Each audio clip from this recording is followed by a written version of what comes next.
السلام عليكم ورحمة الله وبركاته، حبايبي الحلوين، عاملين ايه؟ يا رب تكونوا بخير.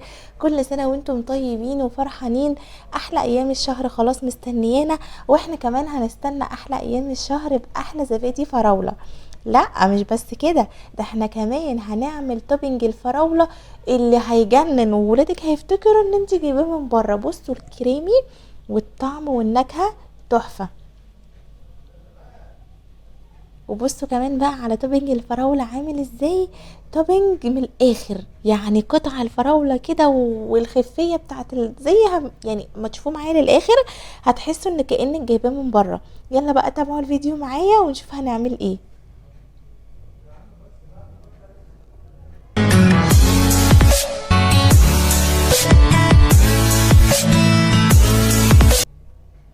يلا نسمي بسم الله. معايا نص كيلو من الفراولة، وحط عليها نص كمية سكر، ربع كيلو من السكر.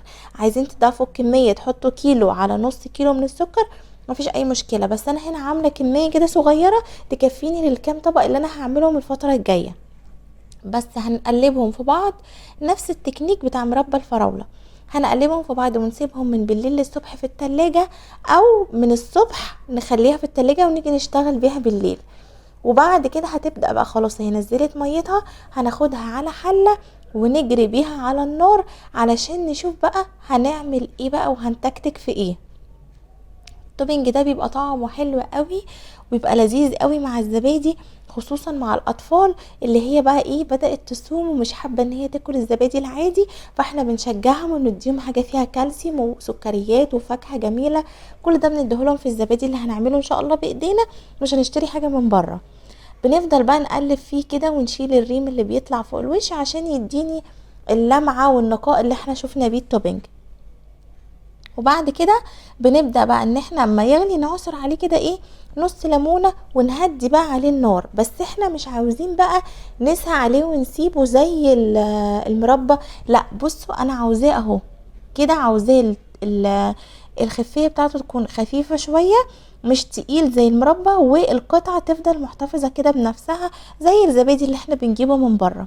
تمام، مش هتقل عليه كتير، يعني مجرد بس ما احس ان هو خلاص بدأ يدي قطعه وبدأ الصوص بتاعه يبقى يربط بسيط، هقفل عليه على طول، مش هزود عليه. بس كده اهو كده بقى. كمان لما برد اهو، بص بقى عامل ازاي اهو، خفيف والقطعه فيه مش زي المربى بتكون اتقل وخلاص القطعه اتهرت.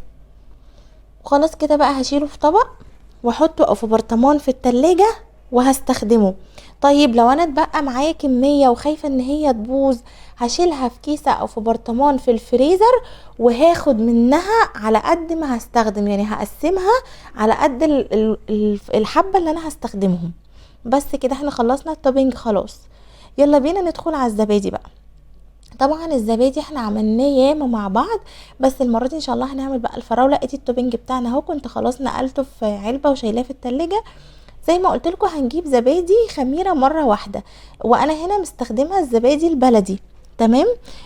ومعايا كيلو من اللبن، غليته واستنيت عليه يهدى، اقدر احط صباعي فيه يبقى زي دمعة العين او رضعة البيبي.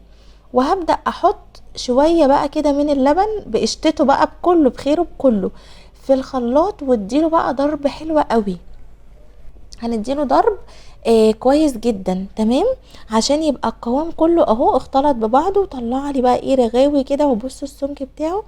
وابدأ انزل بيه تاني في اللبن ونقلبه، نفس برضو التكنيك اللي عملنا بيه الزبادي السادة.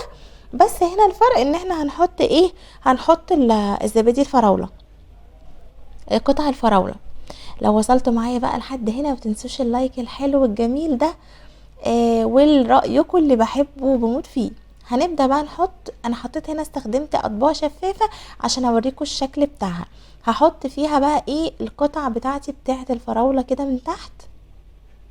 وكتير سألوني ان يا بوسي الزبادي مش بيربط معانا، بيعمل مية، لما بنيجي نطلعه بيبقى سايب كده مش رابط.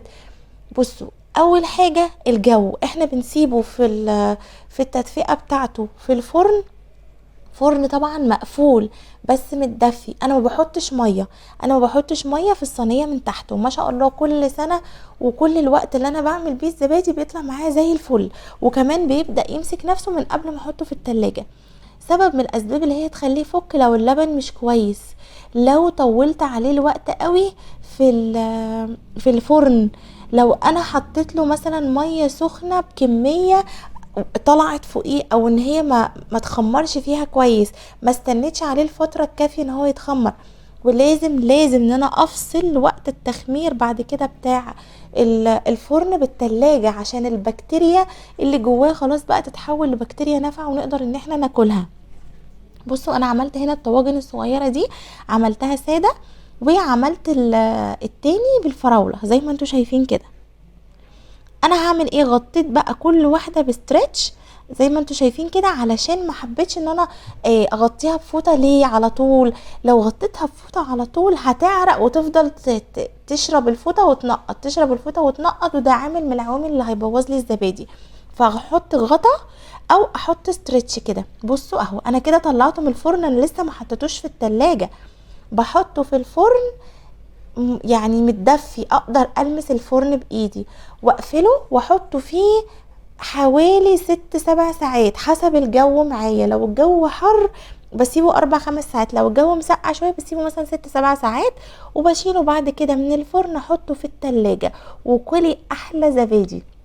ونصيحة اوعوا تاكلوا الزبادي اول ما يكون طالع من الفرن على طول، لازم يتحط في التلاجة عشان البكتيريا تقف وتتحول لبكتيريا نافعة.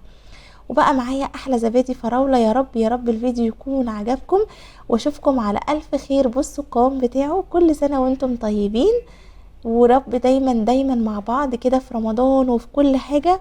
مع السلامة. اعملوه بقى وقولوا لي رأيكم. مع السلامة.